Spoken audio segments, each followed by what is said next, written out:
Hello my dear students. तो ये session हमने प्लान किया है, जो भी अपकमिंग एग्ज़ाम्स हैं, आरोहण के जो कोर्सेज हैं और आपकी जो क्वेरीज आ रही हैं, उन सब चीज़ों को कवर करना है हमें इसमें। अपकमिंग एग्ज़ाम्स जो हैं आरोहण पे जो हम कोर्स करा रहे हैं, क्या अपडेट है उसका, कितना हम कवर कर चुके हैं, और जो भी आपकी क्वेरीज हैं एग्ज़ाम्स के रिगार्डिंग, उसके बारे में हम बात करेंगे। ऑडियो वीडियो सबको क्लियर है?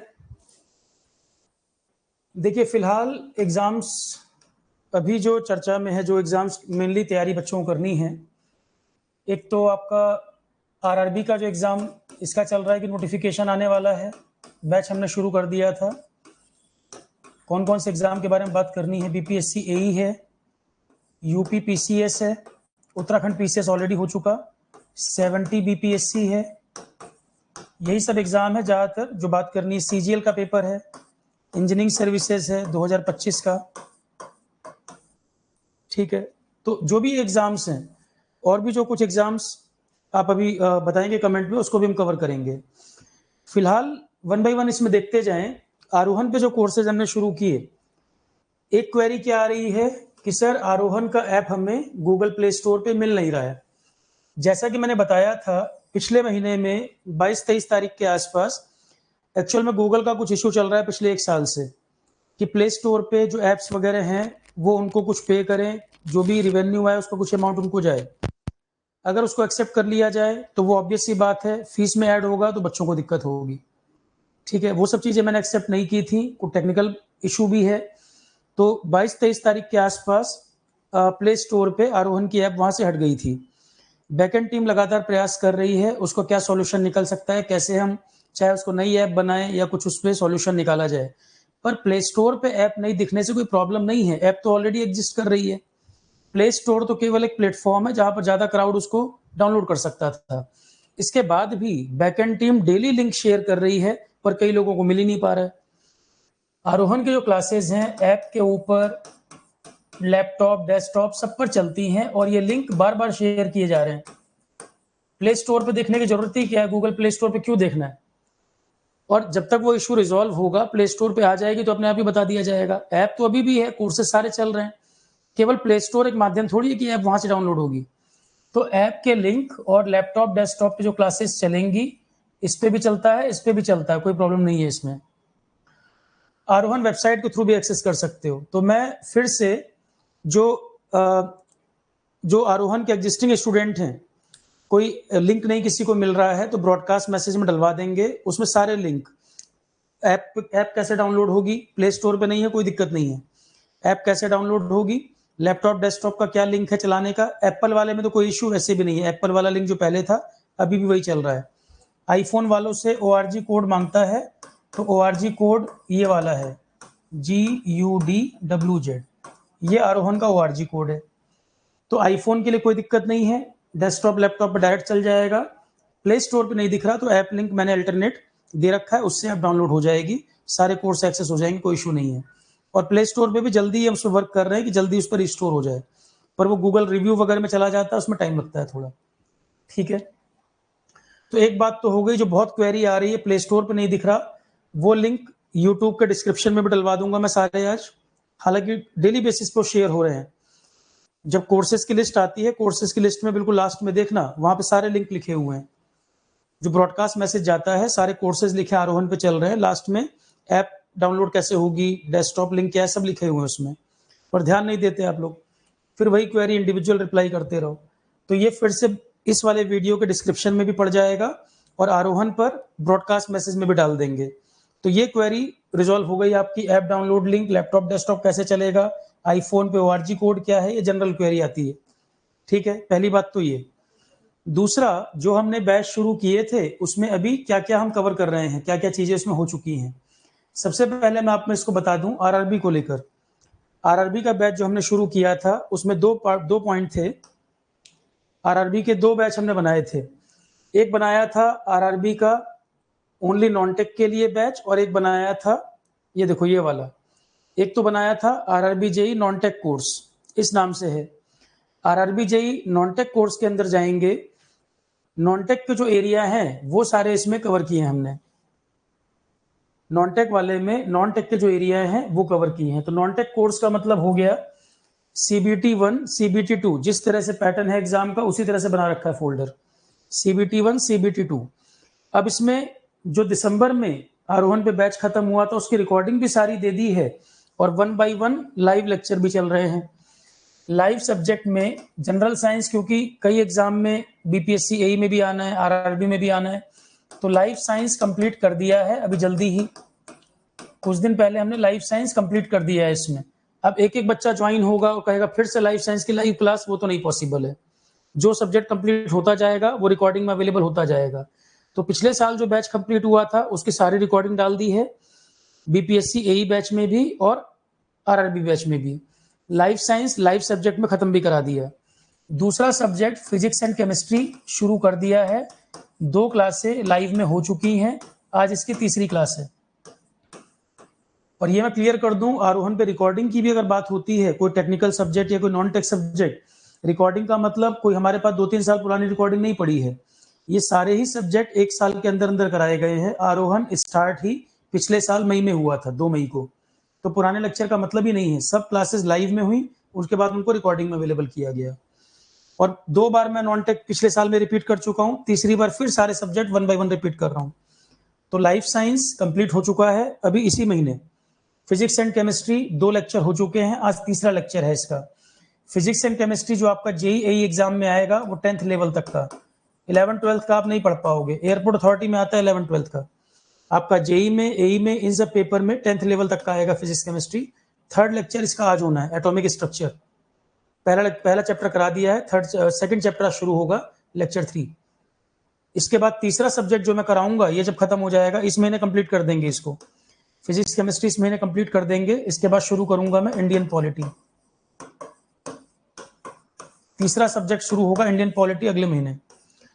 और एक बात, लाइफ साइंस खत्म हुआ था इस महीने की शुरुआत में, फिर उसके बाद फिजिक्स केमिस्ट्री अभी हमने 3-4 दिन पहले शुरू किया। अब कुछ बच्चे कह सकते हैं सर इसके बीच में कुछ गैप था क्या? गैप नहीं था, उसके बीच में पेपर सॉल्व करवाए गए हैं। 6-7 सेशन मैंने करवाए हैं पेपर सॉल्व करने के, क्योंकि क्वेश्चन प्रैक्टिस भी जरूरी है। आपने जो पढ़ा उसमें क्वेश्चन क्या बनेंगे ये जानना जरूरी है। तो क्वेश्चन प्रैक्टिस के भी 6-7 सेशन कर चुके हैं, जिसमें सिविल सर्विसेज 2024 तक का पेपर भी सॉल्व करवाया हुआ है, और ये चलते रहेंगे, अभी ये अपडेट होते रहेंगे। ठीक है, life science complete, physics chemistry third lecture आज होगा। ये जब खत्म हो जाएगा फिजिक्स केमिस्ट्री, फिर इंडियन पॉलिटी शुरू होगा। अभी मैं नेक्स्ट वीक में करंट अफेयर की कुछ क्लासेस कराऊंगा। करंट अफेयर बीच बीच में अपडेट होता चलेगा। 14 मई तक का पढ़ा चुका हूं मैं, पीछे जो क्लासेस कराई थी 14 मई तक का करंट अफेयर डन है। इंजीनियरिंग सर्विसेज में भी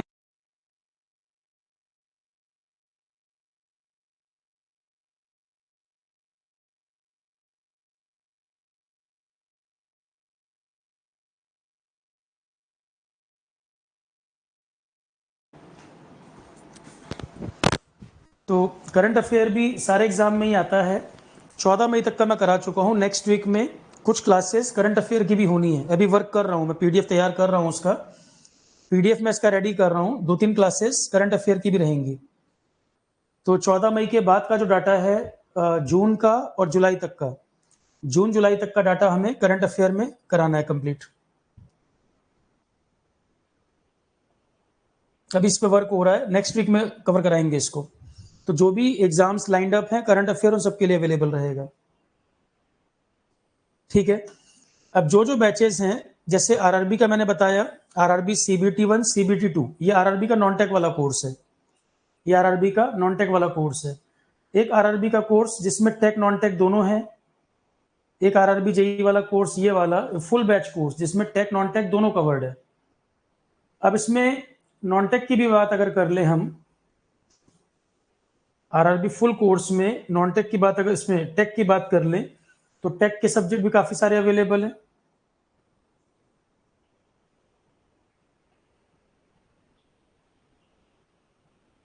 अब जैसे मान लो BPSC AE वाला बैच है,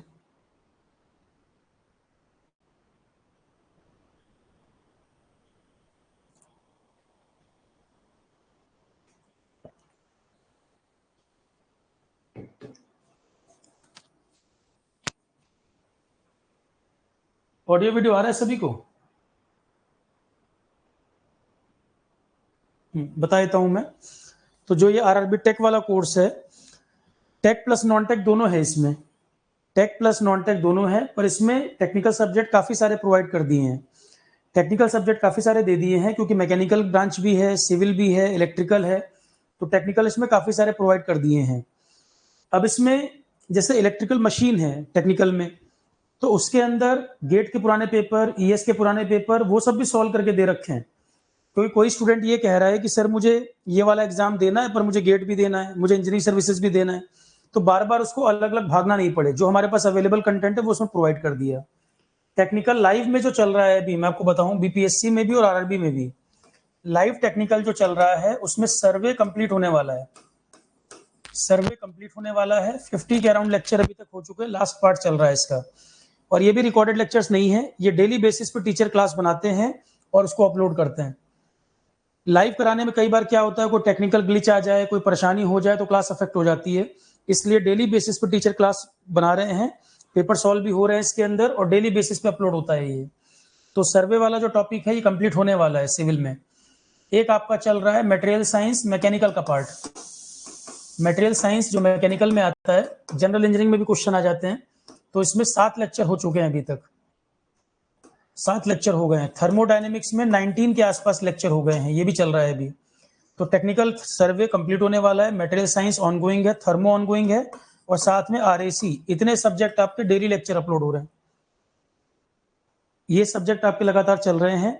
मटेरियल साइंस थर्मोस में थोड़ा सा गैप हो गया है, अब एक आध दिन में फिर लेक्चर इसमें अपलोड करने हैं। आरएसी के भी 5-6 लेक्चर हो चुके हैं, आरएसी भी 3-4 दिन पहले शुरू हुआ है। तो सिविल इंजीनियरिंग का सर्वे कंप्लीशन की तरफ है। थर्मो के 19 हो गए, मटेरियल साइंस में 7 लेक्चर हो गए, आरएसी में 5-6 लेक्चर हो चुके हैं। तो ये आपका आरआरबी फुल कोर्स में भी जा रहा है। आरआरबी के 2 कोर्स हैं, आरआरबी ओनली नॉन टेक और RRB tech plus non tech, 2 course है जिसको जो जरूरत हो। तो आरआरबी नॉन टेक वाला और आरआरबी फुल कोर्स वाला। फुल कोर्स वाले में टेक्निकल में सारा दे रखा है, उसके बाद मैकेनिक्स भी है, फ्लूइड मैकेनिक्स है, सोम है, ये सब ऑलरेडी कंप्लीट पड़े हुए हैं उसके अंदर। तो काफी सारे सब्जेक्ट उसमें टेक्निकल में जो अवेलेबल हमारे पास हैं वो आपको दिए जा रहे हैं, और कई सारे सब्जेक्ट लाइव में करवा भी रहे हैं। ठीक है। आरआरबी और बीपीएससी एई टेक्निकल जो है आपका, बीपीएससी एई में भी दे दिया है मैंने, टेक्निकल बीपीएससी एई में भी दे दिया है। अब इसमें एक पॉइंट है कि कुछ बच्चों की क्वेरी है, सर जनरल इंजीनियरिंग है जैसे, तो जनरल इंजीनियरिंग में सब्जेक्ट आपने टेक्निकल को दे तो दिए हैं, अब जनरल इंजीनियरिंग में एक एक लेक्चर कैसे ढूंढा जाए। जनरल इंजीनियरिंग में एक एक लेक्चर तो मैं नहीं ढूंढूंगा, मैंने आपको सब्जेक्ट दे दिया जनरल इंजीनियरिंग में, सिविल के सब्जेक्ट, थर्मो दे दिया, ये मटेरियल साइंस, टेक्निकल जितने सब्जेक्ट है उसमें दिए हैं। जनरल इंजीनियरिंग के नाम पे जो सिलेबस है ये आपको उससे निकालना पड़ेगा, सब्जेक्ट मैंने अवेलेबल करा दिया, उस पर टॉपिक लिख दिया क्या है। सिविल की मेन वैकेंसी है बीपीएससी एई में, तो सिविल का आपको पता है। सिविल के अलावा जो सब्जेक्ट हैं वो मैं पूरे अवेलेबल कर रहा हूँ, क्योंकि किसी को कोई और एग्जाम देना है, किसी को कोई और एग्जाम देना है, हमारी तरफ से कंटेंट ज्यादा है। एक बच्चे की क्वेरी आई कि सर मशीन्स में 400 लेक्चर पड़े हैं, अरे लेक्चर को ओपन तो करके देख लेते कि इलेक्ट्रिकल मशीन्स में 400 लेक्चर हैं। इलेक्ट्रिकल मशीन्स में मैंने गेट के पुराने पेपर का जो कोर्स है 10 साल के सॉल्ड, वो भी दे दिए हैं। इंजीनियरिंग सर्विसेज के 10 साल के पेपर का सॉल्यूशन वो भी दे दिया है। ये सारा मिलाकर इतने लेक्चर दिख रहे हैं। बीपीएससी एई के लिए आप उतना क्यों करोगे, मैंने उल्टा कंटेंट ज्यादा दे दिया है, ज्यादा दे दिया ताकि किसी को गेट वेट कल को देना होगा तो वो हेल्प करेगा। आप एई के लिए, अगर सिर्फ बीपीएससी एई के लिए पढ़ रहे हो तो मत करो उस फोल्डर को, जो आपके सिलेबस का हिस्सा उतना उतना मशीन में से निकाल लो।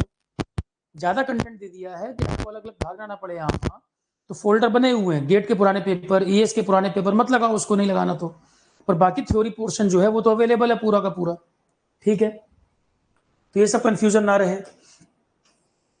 इसके अलावा मैंने एप्टी रीजनिंग है, इंग्लिश है, हिंदी है, इस तरह के सब्जेक्ट इसलिए दे रखे हैं कि दोबारा आपको कोई पैसा खर्च करके दोबारा बैच के पीछे यहाँ वहां ना भागना पड़े।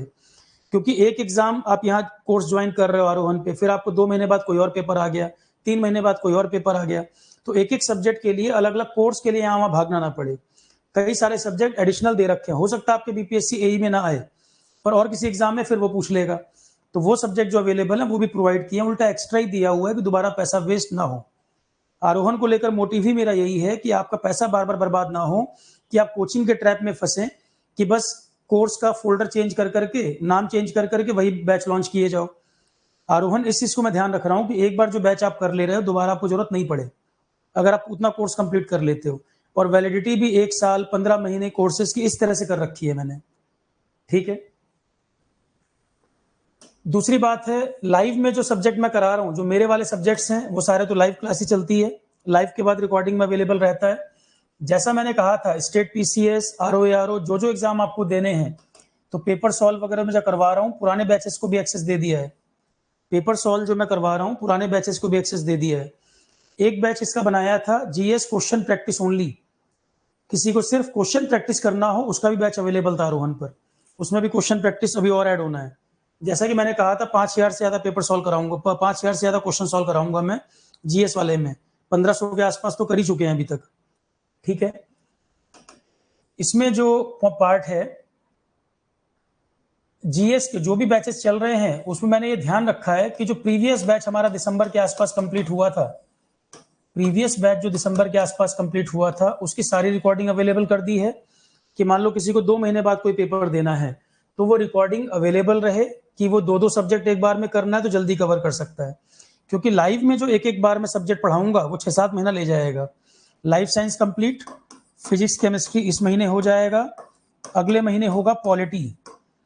अब किसी को सितंबर में ही अगर कोई पेपर देना है तो लाइव में उस समय 3 सब्जेक्ट हो पाएंगे, बाकी 5 सब्जेक्ट जीएस में और होते हैं, तो इसलिए प्रीवियस बैच की रिकॉर्डिंग भी दे दी है। हाँ, 6 महीने बाद कोई एग्जाम देंगे तो लाइव में 1 बाय 1 काफी कंप्लीट कर चुके होंगे। अगर कोई सिर्फ लाइव करना चाहता है तो लाइव क्लास तो 1 बाय 1 चली रही है, रिकॉर्डेड लेक्चर भी दे रखे हैं मेरे ही पढ़ाए हुए जो प्रीवियस बैच वाले हैं। तो अगर किसी को 3 ही महीने में पेपर देना है तो ऑब्वियस सी बात है 8 सब्जेक्ट लाइव 3 महीने में नहीं पॉसिबल है। तो ये वाले भी लाइव भी चल रहा है, रिकॉर्डिंग भी अवेलेबल है। कोई चाहे तो एक लाइव एक रिकॉर्डिंग कवर कर सकता है। ठीक है। इंजीनियरिंग सर्विसेज का जो बैच है मैंने बताया था, तो 2024 वाला इंजीनियरिंग सर्विसेज का बैच दिसंबर में जो कंप्लीट किया था हमने, उसके बाद करंट अफेयर के मई तक के लेक्चर भी हमने ऐड कर दिए हैं। तो 2025 के लिए ईएससी का जो टारगेट है, अभी इसमें लेक्चर अपडेशन मुझे और शुरू करना है, तो दिसंबर 2024 तक का इसमें कंप्लीट कराया था। करंट अफेयर 14 मई 2025 तक 2024 तक का कराया, तो 2023 तक का तो पूरा बैच बना ही था और 2024 में 14 मई तक का ये पूरा कंप्लीट है। अब इसके आगे के करंट अफेयर के लेक्चर ऐड होने हैं। कुछ कुछ सब्जेक्ट मेरे जैसे एथिक्स है, आईसीटी है, वो सब भी अपडेट होना है इसके अंदर, पर 3-3 4-4 लेक्चर ऐड होंगे। ऑलरेडी काफी पढ़ाया हुआ है। इंजीनियरिंग सर्विसेज के लिए मुझे नहीं लगता इससे ज्यादा जीएस किसी ने पढ़ा रखा हो, कहीं से उठा लेना आप। ईएससी जीएस जितना आरोहन पे कवर हुआ है, इससे ज्यादा कवरेज मुझे नहीं लगता कोई कराएगा। प्लस जितना करा रखा है उसमें और अपडेट भी करना है। 2024 ईएससी जो हुआ था दिसंबर 23 तक का डाटा वो पूरा अवेलेबल है, और 24 वाले में भी और अपडेट होना है। करंट अफेयर मई तक का हो रखा है, भी और कराना है। एथिक्स, आईसीटी जो जो मेरे एरिया है वो अपडेट होने हैं। जैसे कि मैंने कमिट किया था और लेक्चर बढ़ेगा, पर कोई बच्चा इतना ही पूरा कर ले वही बड़ी बात है, इससे ज्यादा जीएस कर नहीं पाओगे। आप एक बार ईएससी का फोल्डर खोलना जिसको ईएससी देना है, और उसमें कंटेंट देखना कितना है। उसके बाद भी मैं कह रहा हूं कि हर 3-3 4-4 लेक्चर में अपडेट भी करूंगा इन सब्जेक्ट्स में। सेफ्टी वाला टॉपिक मुझे पढ़ाना है, अभी आपको सेफ्टी पढ़ाना है। बाकी इतना डाटा इसमें अवेलेबल है, उसी को करने में आपको काफी टाइम लगेगा। प्लस अपडेशन मैंने कमिट किया है, अपडेशन में कराऊंगा और बढ़ाऊंगा डाटा को इसमें। ईएससी वाले जो बच्चे हैं देख सकते हैं। आरओ दिसंबर में पेपर है, तो आरओ का बैच आरोहन पे कंप्लीट हो चुका था। इनको करंट अफेयर अपडेशन चाहिए। दिसंबर में मान लो पेपर है तो अक्टूबर तक का पूछेगा, तो करंट अफेयर अपडेशन इस बैच को भी दे रखा है मैंने एक्सेस। जो भी बैचेस जिनके एग्जाम पोस्टपोन हुए हैं, आगे होने हैं, वो बिल्कुल चिंता नहीं करें। आरोहन के जो भी स्टूडेंट हैं, जो भी लेक्चर अपडेशन है वो उनको भी दिया जाएगा। क्वेश्चन प्रैक्टिस में करवा रहा हूं, इनको भी एक्सेस दे रखा है। आरओ को भी क्वेश्चन प्रैक्टिस का एक्सेस दिया हुआ है। ठीक है। तो बीपीएससी है, आरआरबी, जो भी एग्जाम्स लाइंड अप हैं, जो भी होने हैं, वो सब मैंने बताया आरोहन पे क्या चीज कराई जा रही है। मेन तो प्रॉब्लम आ रही थी, लिंक नहीं लोगों को मिल रहा था, बार बार क्वेरी आ रही थी। मैंने बता दिया, ऐप का लिंक यूट्यूब डिस्क्रिप्शन में डाल देंगे इस वीडियो में, और आरोहन पे उसको ब्रॉडकास्ट मैसेज में भी दे देंगे। दूसरी बात है, कॉस्ट मैंने कोशिश की है कि जितना मिनिमम कर सकें, पर कई लोगों की डिमांड रहती है सब कुछ यूट्यूब पे फ्री कर दो। भाई स्टाफ भी काम कर रहा है, टीचर भी फ्री में काम तो नहीं करेंगे। और अगर मैं किसी स्टूडेंट को ही बोलूं कि 3 महीने आरोहन पे फ्री काम करो, कोई एग्री नहीं करेगा। तो ऑब्वियस सी बात है, जहां तक पॉसिबल होता है, मेरी जैसे क्लासेस हैं तो कई सारे लेक्चर यूट्यूब पे ऑलरेडी मैं प्रोवाइड कर देता हूं। पर ये बार बार डिमांड करना कि सारे लेक्चर यूट्यूब पर डाल दीजिए, नहीं पॉसिबल है, ना मैं करा पाऊंगा। स्टाफ को भी मेंटेन करना है, ऐप के भी खर्चे हैं, वेबसाइट के भी खर्चे होते हैं जो स्टूडेंट पे चार्ज नहीं किए जाते। आरोहन पे केवल कोर्स की फीस डाली जाती है और उसमें भी जितना कंटेंट जिस फीस में है आप कहीं कंपेयर कर लो, उसका आधा भी किसी ने कराया हो, उस फीस में अगर 50% कंटेंट भी कोई प्रोवाइड करता हो मुझे बता देना, और प्लस उसमें लाइव वाले भी ऐड करते जा रहे हैं। दूसरी बात, जो भी आरोहन पे फीस रखी गई थी, मैक्सिमम मैं कोशिश करता हूं जितना अफोर्डेबल हो सके। 35% फ्लैट ऑफर कम से कम पिछले 7-8 महीने से चल रहा है, और बार बार मैं इसकी डेडलाइन को एक्सटेंड कर देता हूं कि बच्चों को बेनिफिट मिल पाए। क्योंकि जैसे ही मैं इसको ऑफर को क्लोज करता हूं, तुरंत 2 मैसेज आएंगे, सर ऑफर क्लोज हो गया, मुझे इनरोल करना था, मैं अफोर्ड नहीं कर सकता। ये करते करते 7-8 महीने हो चुके हैं इस ऑफर को एक्सटेंड करते करते। आरोहन मेरे लिए कोई बिजनेस मॉडल नहीं है। यदि बिजनेस मॉडल होता तो ऑलरेडी मैं कई जगहों पे काम कर रहा था। बिजनेस मॉडल के लिए वो ज़्यादा ठीक रहता मेरे लिए, अगर रिवेन्यू मेरे लिए मेन मोटिव होता तो। क्योंकि जो पुराने स्टूडेंट जानते हैं, जिन जिन प्लेटफॉर्म पे मैंने पढ़ाया हुआ, उनको अच्छी तरह पता होगा क्या फीस उनको कहाँ पे करनी पड़ती थी। आरोहन स्टार्ट करने का मोटिव ही मेरा यही था, बेस्ट क्वालिटी जाए और सबसे कम प्राइस पर हो, कि हर स्टूडेंट अफोर्ड कर सके। पर जीरो नहीं कर सकते, क्योंकि कॉस्टिंग तो कुछ मेरे एंड पर भी आ ही रही है, ठीक है। उसके बाद भी यूट्यूब पे कितना कंटेंट अवेलेबल है वो देखिए। सीजीपी रिटेम का पेपर हुआ, आईपीआर का टॉपिक था। मैं नहीं चाहता था कि बच्चे सिर्फ आईपीआर के टॉपिक के लिए कोर्स पे फीस पे करें। आईपीआर मैंने यूट्यूब पे अवेलेबल कर दिया पूरा का पूरा, कोई डिनाई नहीं कर सकता, देखिए पड़ा हुआ है। सिविल सर्विसेज में इकोलॉजी एनवायरमेंट की डिमांड बच्चे बहुत करते थे, आपके लेक्चर यूट्यूब पे पूरा फोल्डर पड़ा हुआ है। पर आप पढ़ने वाले तो बनो। 100% कंटेंट मुझे किसी को टीचर को हायर करना पड़ रहा है, मुझे पेमेंट करनी पड़ेगी, तो ऑब्वियस सी बात है जीरो तो नहीं कर सकते। क्योंकि अगर मैं सब कुछ फ्री करके कराऊंगा तो मैं लंबे समय से वो चला ही नहीं पाऊंगा, ये बहुत क्लियर कट बात है। और जिसको लगे 100% फ्री हो जाना चाहिए, वो खुद पहले एग्री करे कि आरोहन पे 3 महीने फ्री में काम करेगा क्या। मैं क्लियर कट बात कर रहा हूं। और उसके बाद भी मैंने हमेशा बोला है, आरोहन का मोटिव मेरे लिए बिजनेस मॉडल मोटिव नहीं है। यदि होता, मैं ज्यादा फीस में भी लॉन्च करता तो कोर्स बेचना होता तो बिकता। पर मेरा मोटिव नहीं है। स्टेट पीसीएस तक के बैच जहां इतना कंटेंट होता है, वो भी इतने नॉमिनल प्राइस में अवेलेबल है। उसके बाद भी उसमें डिस्काउंट कर दिया गया। अभी भी ये 20 तारीख तक अवेलेबल है। अब मुझे पता है जैसे ही 20 को मैं ऑफर क्लोज करूंगा, फिर 2 मैसेज आएंगे कि सर मैं तो लेट हो गया, मुझे नहीं पता था, फिर एक्सटेंड करिए। तो बार बार ये चीज तो नहीं हो पाएगी।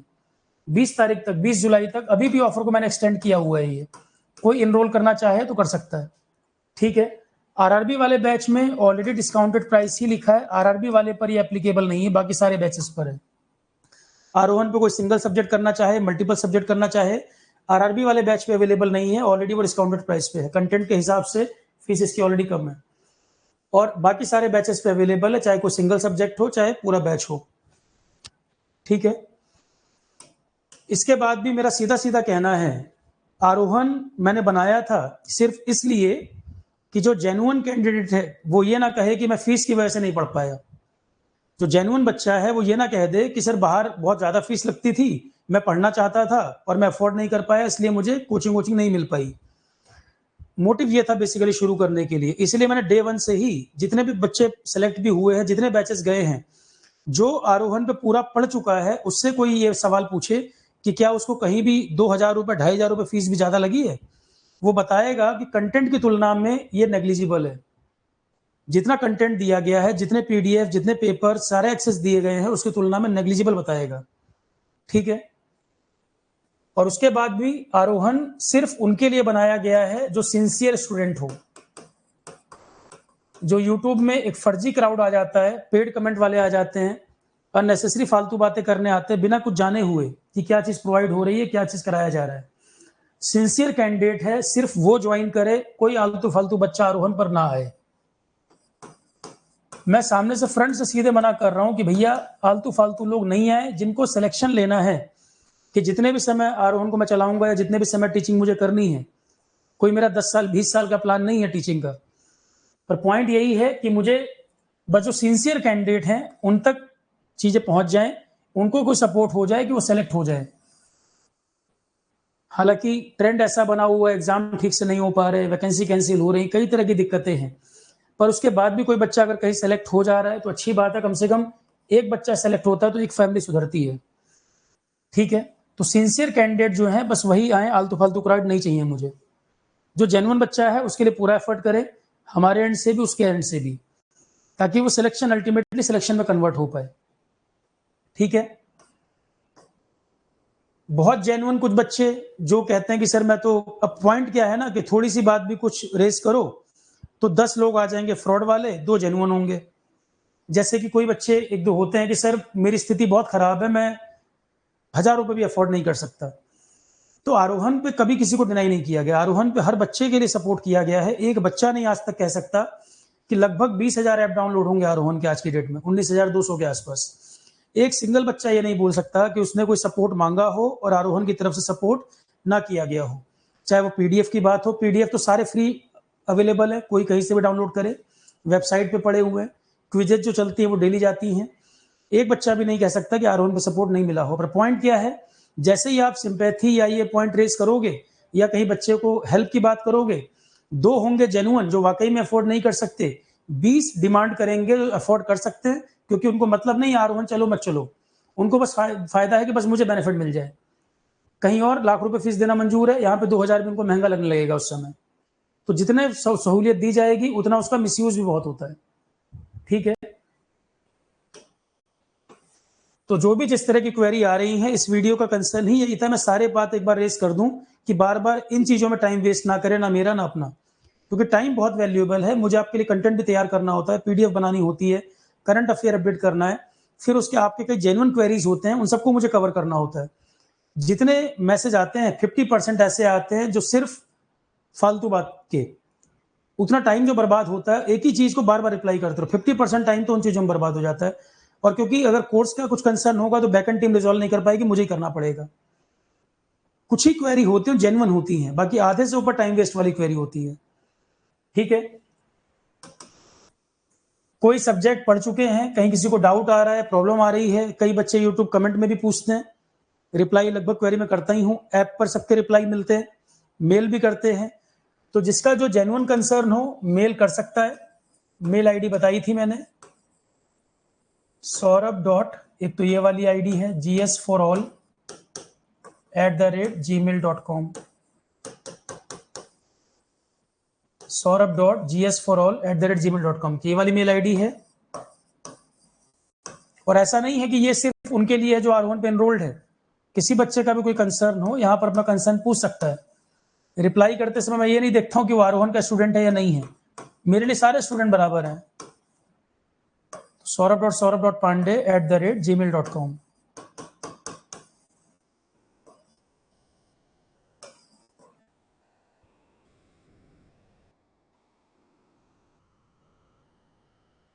क्लियर है?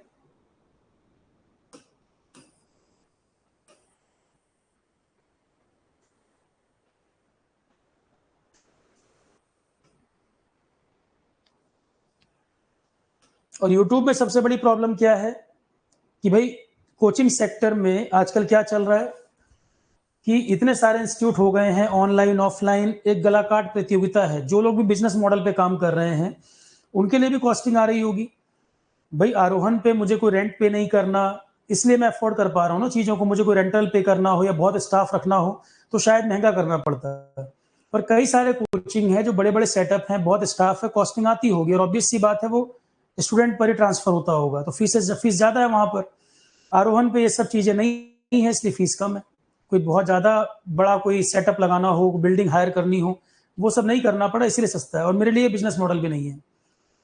पर यूट्यूब में भी प्रॉब्लम क्या है कि कंपटीशन इतना है ऑनलाइन ऑफलाइन में, कई लोग फेक कमेंट, भाई ये भी लोगों के लिए परेशानी हो रही है। हालांकि मेरा कोई कंपटीशन आरोहन का किससे नहीं है, मैंने आपको बताया कोई मेरा 10 साल का प्रोग्राम 20 साल का प्रोग्राम नहीं है। जैसे मुझे भाई 40 साल तक मान लो ये था कि टीचिंग करनी है, उसके बाद हम रिटायरमेंट सोचेंगे, तो मुझे बस ये था कि 2 साल 4 साल जो भी मुझे पढ़ाना है जेन्युइन तरीके से कंटेंट दे दिया जाए, बच्चे सेलेक्ट हो जाए, काम खत्म हो जाए। 50% कंटेंट यूट्यूब पे पड़ा हुआ है, यूट्यूब पे कौन सा बिजनेस मॉडल है? मुझे बिजनेस मॉडल करना होता तो मैं यूट्यूब पे एक भी लेक्चर फालतू क्यों देता, नहीं करता मैं। और पुराने बच्चे जानते हैं कि पुराने इंस्टीट्यूट्स में जहां मैं था, मैं तब भी ये बात रेस करता था कि फ्री कंटेंट बच्चों को जो मिल पाए, पीडीएफ वगैरह मैं तब भी बच्चों को देता था। पर कई लोग पेड कमेंट वाले हैं, कोई डेलिबरेटली कमेंट करवा रहा है किसी से कि सर को डिफेम करो या सर के बारे में उल्टा पुल्टा लिखो, इस तरह के भी कमेंट कभी कभी देखने में आते हैं। और जो लोग लिखते हैं वो कभी ये नहीं सोचते कि कितना कंटेंट तो यूट्यूब पे अवेलेबल है, उसमें कौन सा प्रोपेगेंडा है। फ्री कंटेंट है, पीडीएफ सारी अवेलेबल है। कोर्स मैंने मिनिमम प्राइस पे और बेस्ट टीचर से कोशिश की कराने की, उन्हीं टीचरों के लिए लाख लाख रुपए बच्चे फीस पे करते थे। एक बच्चे का कमेंट मैंने देखा कि कुछ इस तरह का कमेंट लिखा था कि सर को किसी इंस्टीट्यूट से हटाया गया, ऐसा कुछ लिखा। अरे तुम्हें लगता है कि मैं एक जगह मैंने 9 साल पढ़ाया, एक जगह मैंने 4 साल पढ़ाया, और कहना नहीं चाहिए, अगर टीचिंग फीडबैक की बात करोगे तो मैक्सिमम बार 10 में से 9 से फीडबैक कम तो कभी नहीं गया होगा, एक आध बार कभी रहा होगा, नहीं तो 9 से कम फीडबैक भी नहीं रहा होगा। तो अगर कोई टीचर किसी प्लेटफॉर्म पे 9 साल या किसी जगह 4 साल पढ़ा रहा है, इसका मतलब उस प्लेटफॉर्म को भी टीचर पे ट्रस्ट रहा होगा और टीचर को भी इस प्लेटफॉर्म पे ट्रस्ट रहा होगा। तो हटाने की बात कहाँ से आई? और रही मेरी कैपेबिलिटी की बात, तो आरोहन पे एक साल में ही 20,000 बच्चा अगर ऐप डाउनलोड कर रहा है, इनरोल कर रहा है, तो फिर कोई इंस्टीट्यूट को क्या पोटेंशियल नहीं पता रहा होगा?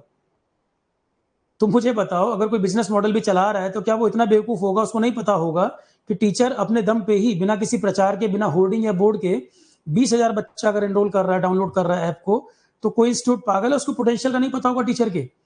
या जब तक हम जिस प्लेटफॉर्म पे थे अच्छे थे, और जब मैंने डिफरेंसेस के चलते छोड़ा तो फिर आप कमी निकालने लग जाओ, फेक कमेंट करने लग जाओ।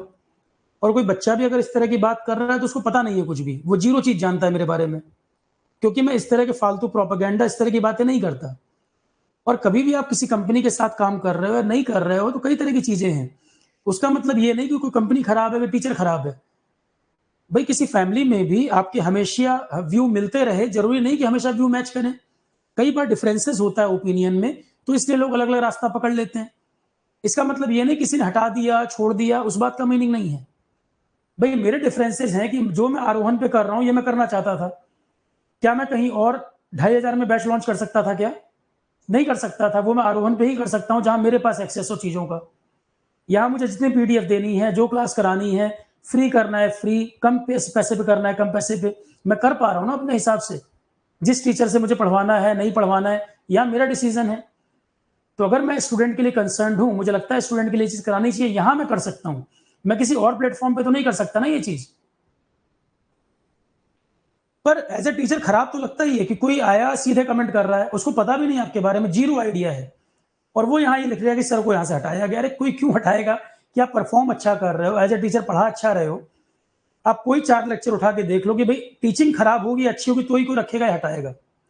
एक सीधी सी बात है, मैं एग्जांपल दूं, आपकी कंपनी में कोई काम कर रहा है, अच्छा काम करेगा तो आप उस एम्प्लॉय को नहीं हटाओगे, कोई महान बात नहीं है इसमें कि कोई अच्छा काम करेगा तो रखोगे, खराब काम करेगा तो हटाओगे। उसके अलावा अगर कोई गड़बड़ हो रही है तो डिफरेंस ऑफ ओपिनियन होगा, तब वो बॉन्डिंग टूटेगी। तो अगर एज अ टीचर मैं ठीक हूं तो कोई क्यों हटाएगा? फिर तो डिफरेंस ऑफ ओपिनियन आ रहा होगा कि वहां पे रास्ते अलग हुए होंगे। ठीक है, आप खुद सोचो कि आप इंस्टीट्यूट चला रहे होते और मैं आपके पास एज ए टीचर काम कर रहा होता, अगर मेरी परफॉर्मेंस ठीक होगी, आप क्यों हटाना चाहोगे? कोई और रीजन होंगे ना कि जिसकी वजह से आप हट रहे हो, और वो रीजन मैं सोशल मीडिया प्लेटफॉर्म पे तो नहीं बोल सकता। कई प्रकार की चीजें होती हैं। पर सीधी सी बात है, उन चीजों में किसी को इंटरेस्ट नहीं होना चाहिए। इंटरेस्ट होना चाहिए कि अगर आप स्टूडेंट हैं, मैं ये बातें कभी नहीं चर्चा करता, कभी आपने सुना भी नहीं होगा, और मैं जिस भी प्लेटफॉर्म पे काम किया हूं मैंने हमेशा अप्रिशिएट किया है, हमेशा अप्रिशिएट किया है कि भाई प्लेटफॉर्म प्रोवाइड किया, मैंने परफॉर्म किया, ठीक चलता रहा। पर कोई 50 साल का एग्रीमेंट करके तो नहीं बैठा हुआ कि 50 साल तक आप एक ही जगह रहोगे। डिफरेंस ऑफ ओपिनियन कई चीजों के हो सकते हैं। कुछ लोगों को लगता होगा नहीं नहीं सर ने पैकेज के कारण वो किया होगा, पैकेज भी मुद्दा नहीं रहा है। और पैकेज की बात अगर किसी के दिमाग में आए, मैं वो भी क्लियर कर देता हूं कि अगर मैं कहीं ज्वाइन करना चाहूं तो क्या किसी को लगता है मेरे पास ऑप्शन की कमी होगी? एज ए टीचर अगर मैं ठीक हूं, मैं अपने प्रोफेशन के प्रति ईमानदार हूं, तो क्या किसी को लगता है कि उसकी कमी होगी? या जहां मैं ज्वाइन करना चाहूं नहीं कर सकता मैं? तो मनी भी मैटर नहीं करता। 14-15 साल में पढ़ा चुका हूं, मनी मेरे लिए इतना बड़ा कोई मैटर नहीं रहा कभी भी। और कोचिंग पढ़ाना ही आपके लिए मनी अर्न करने का एक तरीका है? नहीं। फाइनेंशियल प्लानिंग लोगों को मैं सिखाता हूं तो मेरे लिए बड़ा मुद्दा नहीं है कभी भी। पर मैंने 2-4 लोगों के कमेंट देखे इस तरह के फेक कमेंट, मुझे लगता है या पेड कमेंट होंगे या कोई डिफेम करने की कोशिश कर रहा हो, तो कुछ कुछ पॉइंट बस मैं रेज करना चाहता हूं, बाकी मैं इन चीजों पर डिस्कशन नहीं करता कभी। मेरा सीधा सा मोटिव है, भाई टीचर हूं, मेरा काम है पढ़ाना, स्टूडेंट सेलेक्ट हो जाए, काम खत्म। मैं कभी टॉपर इंटरव्यू, टॉपर को लेकर आना या जबरदस्ती कोई वाहवाही कराना, आरोहण की तारीफ कराना मैं नहीं कराता कभी, क्योंकि मेरा मानना जो सेलेक्ट हो गया उसका काम खत्म, अब बाकी बच्चों पर ध्यान दिया जाए। ठीक है, उसके बाद भी मैं हमेशा इस बात को कहता हूं, जिसका जो कंसर्न है चाहे वो यूट्यूब के कमेंट में बता दे, भाई मेरे एंड से किसी को जो सपोर्ट चाहिए जो मेरे लिए पॉसिबल होगा मैं प्रोवाइड कर रहा हूँ। पीडीएफ आप बताओ, आरोहन जब से स्टार्ट हुआ सारी की सारी पीडीएफ फ्री अवेलेबल कर दी है। और कितने इंस्टीट्यूट में आपको ये बेनिफिट मिल रहे थे? सारी पीडीएफ अवेलेबल कर दी, कई सारे क्वेश्चन प्रैक्टिस यूट्यूब पे डाल दिए, करंट अपडेशन के लेक्चर डाले हुए हैं, इन्वायरमेंट पूरा अवेलेबल कर दिया, आईपीआर पूरा अवेलेबल कर दिया यूट्यूब पे। पर यूट्यूब में एक बार कोई प्लेलिस्ट ओपन करके देखे तो सही। कोई नया पर्सन अब वीडियो यूट्यूब पे पढ़ेगा, पहली बार कोई देख रहा होगा, सीधे कमेंट लिख देगा, प्लेलिस्ट चेक नहीं करेगा कितना वीडियो पड़ा हुआ है। ठीक है, तो मेरा बस एक ही मोटिव है, बट स्टूडेंट को जो रिक्वायरमेंट है, जितने समय पढ़ाना चाहता हूं मैं, साल 2 साल जो मुझे पढ़ाना है, जिसको जो बेनिफिट मेरे से चाहिए बता दे कि सर ये एग्जाम मुझे निकालना है, आपसे मुझे ये हेल्प चाहिए, मैं पूरी मेहनत करूंगा सिंसियरली। उसी के लिए मेरा रिस्पॉन्सिबिलिटी है कि मैं सपोर्ट करूंगा। आलतू फालतू क्राउड ना मेरे से इंटरेक्ट करे, ना मेरे से कुछ पूछे। जो सिंसियर बच्चा है, वो चाहे आरोहन पर या यूट्यूब पर जो उसको रिक्वायरमेंट है वो बताए कि सर ये हेल्प चाहिए, ये एग्जाम के लिए जरूरत है। जो मेरे से हो पाएगा उतनी सपोर्ट मैं कर भी रहा हूं। और एक ही साल हुआ है आरोहन को, ये सोचो, आरोहन कोई 10 साल पुराना प्लेटफॉर्म नहीं है। एक ही साल में जितनी चीजें प्रोवाइड की हैं उसको भी ध्यान में रखना चाहिए। एक साल में आरोहन के एंड से कितना चीज अवेलेबल है और फ्री कंटेंट ही कितना है वो भी देखा जाए। उसके बाद किसी को लगता है कि सर ने कुछ गलत किया है, कोई कमेंट करना चाहिए, तो कोई क्रिटिसाइज करे, मैं एक्सेप्ट भी करूंगा, पर उतनी चीजें पहले वो चेक करे। उसके बाद मुझे कहे कि सर आपने कोई बिट्रे किया है किसी को, या आपने ये कमिट किया, ये नहीं किया, मेरी कहीं रिस्पॉन्सिबिलिटी बन रही है और मैंने नहीं किया उस काम को, तो वो इस बात को रेस करे। मैं सामने से क्रिटिसिज्म को एक्सेप्ट करूंगा, पर कम से कम वो देख ले, एटलीस्ट यूट्यूब को ही देख ले कितना कंटेंट है। ठीक है, मैं अपनी तरफ से पूरी ईमानदारी से भाई ये जितना मेरे से पॉसिबल है उतना मैं कराऊं। जो हो पाएगा वो भी मैं बोल देता हूं भाई ये पॉसिबल है, जो नहीं हो पाएगा मैं क्लियरली मना करता हूं, क्योंकि ह्यूमन बीइंग हूं, मेरी भी कैपेसिटी में एक लिमिट तक मैं चीजें करा पाऊंगा। अब जो मेरी क्षमता है उससे कोई कहे कि सर ये भी 10 चीजें और, नहीं पॉसिबल है। क्लियर है? अब एक तरफ मेरे से डिमांड करें कि सर टेक्निकल सब्जेक्ट आरोहन पूरे करा दीजिए, फिर मैं टीचर को हायर करूं, टीचर को पे ना करूं, ये तो नहीं हो सकता। तो ऑब्वियस सी बात है कि जब डिमांड बढ़ेगी तो कहीं ना कहीं तो कॉस्टिंग आएगी। वेबसाइट है उसकी भी कॉस्टिंग होती है, ऐप है उसकी भी कॉस्टिंग होती है, टीचर हायर करते हैं उसकी भी कॉस्टिंग होती है, बैकएंड टीम पे स्टाफ है उसकी भी कॉस्टिंग है। स्टाफ अगर हम नहीं रखेंगे तो आपकी क्वेरी रिप्लाई कैसे कर हो पाएंगी सारी? भाई जितना जो बच्चा भी क्वेरी करता है वो चाहता है विद इन 5 मिनट रिप्लाई मिल जाए, और लगभग लोगों को रिप्लाई मिलता है। तो ये सब स्टाफ के बिना नहीं पॉसिबल है, सब कुछ मैं नहीं कर सकता। आरोहन की कॉलिंग टीम के पास क्वेरी आती है, कॉलिंग वाला जो पर्सन है, सबकी जरूरत है। आप बिल्कुल चाहेंगे सब कुछ सिस्टमेटिक भी हो और अकेले सौरभ सर सब कुछ कर लें, टीम वर्क है, अकेला आदमी नहीं कर सकता। ठीक है, और पढ़े लिखे स्टूडेंट हैं, ज्यादातर ग्रेजुएट लोग हैं, तो ये बात मुझे कहनी भी नहीं चाहिए थी, पर इस तरह की क्वेरी आती है, लगता है कि कुछ पता ही नहीं है दुनियादारी के बारे में, कुछ वो जानते ही नहीं है, उनको लगता है कि बस अकेले सौरभ से सारे काम कर लेंगे हैंडल, नहीं पॉसिबल है। ठीक है, एक पॉइंट आता है स्टेट एग्जाम्स को लेकर। कल एक बच्चे ने पूछा कि राजस्थान में शायद कोई वैकेंसीज आनी है। देखो राजस्थान के अंदर एक वो पेपर हुआ था 18 में शायद पेपर हुआ था, राजस्थान एई वाला।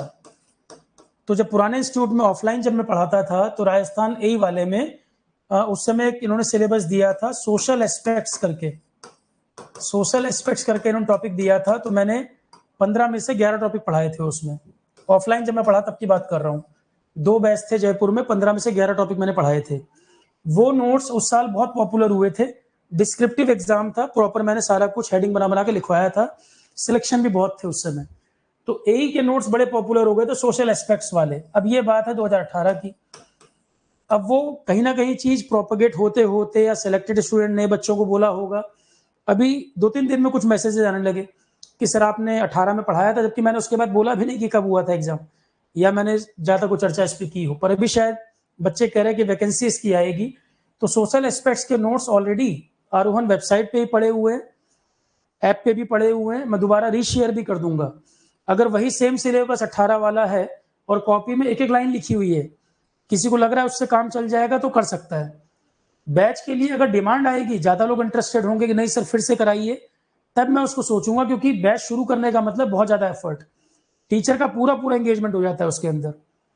अगर ज्यादा लोगों की डिमांड हो रही होगी सर जरूरत है, नोट्स से काम नहीं, नोट्स मेरे बनवाए हुए हैं, प्रॉपर लिखा हुआ है, मैं दोबारा रीशेयर कर दूंगा, वेबसाइट पे पढ़े, ऐप पे भी हैं।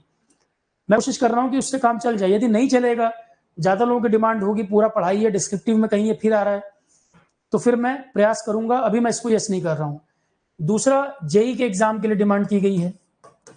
राजस्थान जेई के लिए मैं आपको क्लियर कट बता दूं, जीएस की जहां तक बात है, जो कॉमन जीएस है वो तो न्यू जीएस बैच जो आरोहन पे करा रहा हूं मैं, न्यू जीएस बैच में सारी चीजें कवर हो रही हैं। स्टेट एग्जाम कोई भी, झारखंड, उत्तराखंड, राजस्थान, स्टेट एग्जाम जब आप दोगे, स्टेट जीएस का वेटेज भी रहेगा।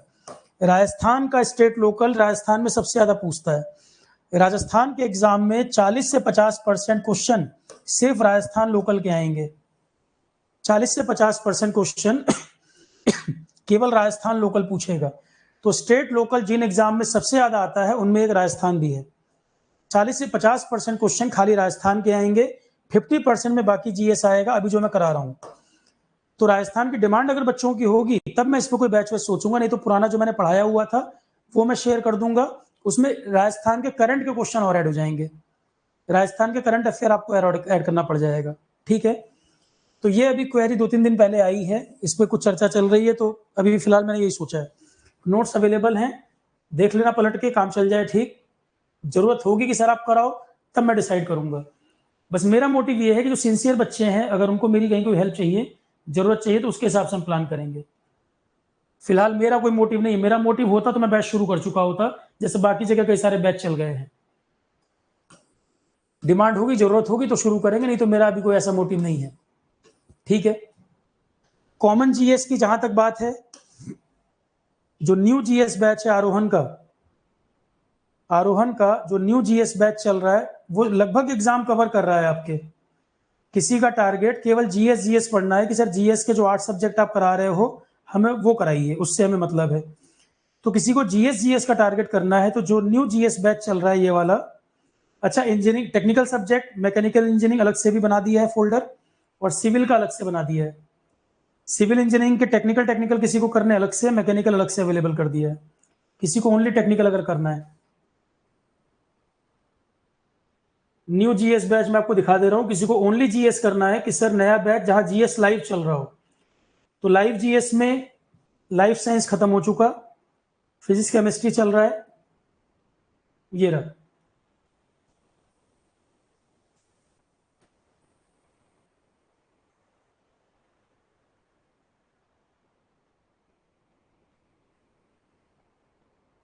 ये वाला बैच न्यू जीएस बैच 24-25, ये नया वाला बैच चल रहा है। इसमें life science complete, physics chemistry चल रहा है, फिर पॉलिटी।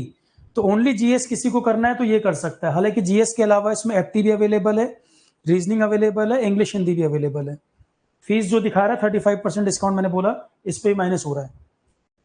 तो जैसे जिसकी नीड हो वो कर सकता है। सीजीएल विजियल के लिए करना चाहें जीएस पूरा और एफटी रीजनिंग, इससे काम आ जाएगा। इंग्लिश हिंदी भी है इसके अंदर, सीजीएल में हिंदी तो नहीं आएगा पर और एग्जाम में आ जाता है। तो जीएस के लिए ये वाला बैच यूजफुल है।